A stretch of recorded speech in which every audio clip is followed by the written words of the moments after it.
I'm Robbie. I'm a compulsive overeater and bulimic. And I will start by saying good morning, winners. And I say that. Also, I've got a little fan on my desk. Can you hear it go? Are we all good? Yeah, welcome, Eileen. It's great to have you with us. And welcome everybody else. There's quite a lot of people on the meeting.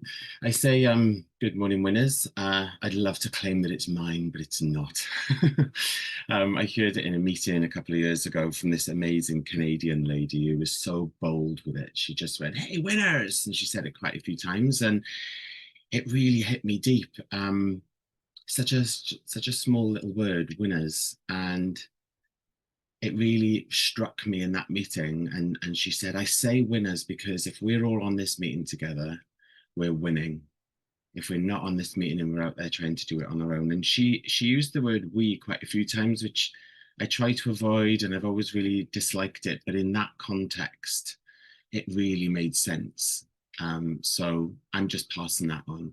You are free to take that lovely word with you wherever and whichever meetings you go to. I've got a little bit of fear, which is weird, which suggests to me that I really want to try and say something super profound this morning to show you how clever I am and what a grip of the program I've got and all of that. So I'm just going to try and shake that off. Because when I'm scared, I'll try and present a version of myself to you so that you'll all nod along and like me. And I'm actually going to put a gallery view on so I can see more of you, which takes me out of myself. There you go. Hello, everyone. I've been in OA a little while, coming up to 11 years, 12 years this year. And I celebrated my 10 years in February, and I got the most amazing little coin from my home meeting. And I just say that to anyone who's on day one, anyone who's new, anyone who's back, anyone who's on 10 years or 20 years.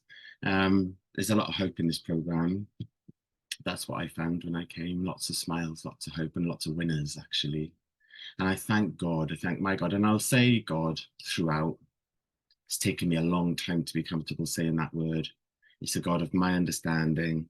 When people ask me, well, Robbie, what is God to you? I say everything. So I'm sure it matches your version of higher power or God or whatever, because it is everything to me. And I feel really drawn today. I'm wearing a vest, so I feel really drawn to talk about my body today, and my journey with body acceptance, because this is an OA meeting, and I'm also in AA. I'll just say that. That's all I'll say on that matter. And if anybody has a question mark over that substance, feel free to take my number at the end and give me a call. That's what somebody said one time many years ago, and I'm 8 years sober and clean now. And that's been a whole other journey. So just in case. But OA I started was my original fellowship. Absolutely love it. I fiercely defend it, rightly or wrongly. It saved my life. And to boil it right down, this allowed me to wear a little vest, which I like to share. Not selfishly. I like to hear lead shares that really talk about the solution, who sit in the joy of the program, what it's like now, maybe some things that they did or things they did this morning, things they're going to do today. Because I could talk for hours about all the crappy things I did with food, with my body, with the gym, with all of that. But I was also told years ago that nobody ends up in these rooms by mistake. So I'm sure you will identify with me. Sunday morning at 7 o'clock. Would myself, when I'm in self-will, would I choose to be here at 7 o'clock on a Zoom? No. I would probably still be binging, purging, drinking, drugging, whatever it is, to get out of myself, because being in myself was so uncomfortable that I needed all of those things to just get out of myself. And I definitely wouldn't sit on a meeting at 7 o'clock in the morning, but it's such a joy to be here and to see people that I know and people that I don't. Sponsees, old sponsees, which I don't call old sponsees, just fellows and friends now. So my body, wow, what a journey. I've lost a little bit of weight in the program. Again, I say that, it's OA. I didn't come to lose loads of weight. I'd come because I got to the end of the rope with all of the methods I'd tried. And when I came in, a lot of people do say they came in to lose weight. And I'm a big believer, whatever the reason is you're here is the best reason for you. And I just came in because I felt so hopeless that my last resort was going to a church. And I went to this church called Hind Street. It's in London. It's got loads of meetings in there. And my first OA meeting was in this room with no windows. It was at the time I thought it was horrendous, but now it's fine. But it was a room with no windows in the basement of this church with a flickering LED candle. About 7 people sat in a circle, all talking about God. One woman just spontaneously kept bursting into tears. I was terrified. I thought, what on earth have I walked into? This is a cult. It's horrendous. I don't like churches. It makes me think when I was a kid and I used to have to be forced to go. Everything about it. But there was definitely something in the room. There was also a gay guy in there, which I felt super uncomfortable around, other gay men. I just felt uncomfortable around everybody. But there was something there and I kept coming back and I've never left. And it's 11 years and it's been the best thing I've ever done. And I love OA. And the journey with my body specifically. So I did come in. It was a weird thing to come in, see the solution. And it was like, I got this license to go, finally, I don't need to restrict anymore. And I took my foot off the gas and I put on about 2 stone in weight. Because I just went, thank God the solution's here. It's a strange thing, right? To kind of come into this food program, and I now just call it like a me program, rather than a food program. I came in, took my foot off the gas. I was like, thank God. And the floodgates opened. I was binging before meetings, after meetings. If I could binge it during a meeting, I would have done, but and it's exactly what needed to happen to me, because then I got so uncomfortable. My rock bottom finally came, because it wasn't before. I think some people say my rock bottom was going to a first meeting, but for me, it was being in OA and then putting on weight and feeling so uncomfortable. And there the journey began. I started working the steps with my first sponsor, and I'm on my 3rd sponsor now. And all of them have taught me so much and continue to do so. And I hated my body. I always used to wear black or blue were my only colours. Baggy clothes. Never would have worn a vest. Hated getting naked in front of even my own husband. Yeah, hated my body. Tried so many ways to modify it so that I'd be happy, in the true belief that if it was thinner or thin, I would be happy. Excuse me. It chokes me up a little bit, because what a flimsy sentence. If I'm thin, everything will be fine. I say it now and I just go, not how ridiculous, because I don't want to diminish if anyone still believes that in this room. That's fine, because you're here and you're winning, because you're here. I don't want to diminish saying that it's ridiculous, because it's not ridiculous, because every fiber of my being believed that, with everything in me thought, if I'm a weight, this weight. And the heartbreaking realization in recovery was I got to that weight so many times, the perceived weight that I thought would make me happy. I then realized that I'd hit it many times, I just couldn't see it.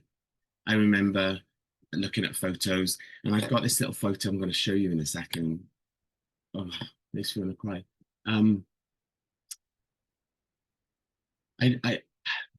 I came into OA and I started to investigate. I wonder what I used to look like, because I didn't realize, I didn't know. I just always thought I was fat. From when I was a tiny kid, I remember being bullied for being fat. And I've come to realize now, I think maybe once or twice, a kid might have said it because I was sensitive. My brain has turned into my whole childhood was that. My whole teenage years was that. My whole school life was that. But I'm such a sensitive little soul that any form of criticism, whatever, because my whole belief was if I'm thin and my body was like this, then I'll be happy. Somebody looked at me sideways in 1991. It sat with me, and I thought the whole 90s, everyone called me fat. It's so twisted, my thinking with my body. So I started to dig out old photos. I'm of an age, guys, where I've got lots of photos that are actually on paper. Um, and my mum's kept everything. My mum has got I grew up in Botswana. My parents immigrated out there when I was a kid. I've got all of these photos, and this is one of them, which it's a phenomenal photo. And I've got this photo of when I was probably at my thinnest, going to the gym 2 hours a day, trying to work out my calorie deficit. You know, if I'd eat an apple, I'd go, right, I know how many calories are in that. I need to get on that treadmill as soon as I get to the gym, you know. And this photo where I'm painfully thin with this like almost a bit sinewy looking, and I've got my hands on my hips and I'm smiling, and I got my dad to take a photo so I could put it on this internet website that, you know, was like a dating thing. And I clearly remember having that photo taken, standing in front of my father with my hands on my hips, feeling such shame because I thought I was so fat. Wild. And there's the evidence in front of me. It's painful to witness. Actually, Robbie, what you saw was not the truth. For decades, whatever you looked in the mirror, your brain was not being kind to you. Your self-will and everything was not being kind to you, and it put like a lens over my eyes. Fast forward, I chugged through the steps, and I say the word chugged as lovingly as I can. I got through them as quick as I could. My first sponsor was a school teacher, which was phenomenal because he taught me that I study the big book. I don't read it like a novel. I can't read it like a novel. It's not written in language I recognize. But I sat with someone, God gave me this amazing school teacher who would break it down line by line and sentence by sentence, you know, because instantly I found everything that was wrong with it, not that was right. I instantly saw differences, not the similarities. White Christian American men, oh, you know, they don't understand me. And they're talking about drink. I just want to get thin. So I studied it. It was amazing. We parted ways when I was on my step 7 or 8. For whatever reasons, it's not important, and I started working with someone else. I remember, this might be useful to someone. I remember saying to someone in fellowship, you know, I don't think it's working with my sponsor, you know, but I can't leave. I can't work with anyone else. And they said, Robbie, there's 9 tools in OA recovery. If you've got a toolbox and you're trying to fix something in your house and you look in there and the one thing you need is a screwdriver and you haven't got a screwdriver, or the screwdriver you've got has got the wrong shape, what do you do? I went, well, I'd go to B&Q and I'd get another one that does work. And they went, there's your answer. I was like, it can't be that simple. This is the sponsor. 2 You know, minutes, I'll Rob. die. Thanks. Oh, wow. I'll die if I don't have this sponsor. And I was able to change. So fast forward, I changed sponsors. I got a new one. It was amazing. And it changed everything. And I worked the steps again in their entirety. And this long journey I've been on with my body to arrive in a vest. I went out dancing 2 weeks ago and I stood on a podium in the most ridiculously tiny shorts that you've ever seen. Like phenomenal, from someone who wore black who was convinced he was fat. And for nobody else, my husband, I didn't go out with my husband. I went out with my sober mates, and one of them is sober and in OA. So we have the best night out together because we're both on the same journey. And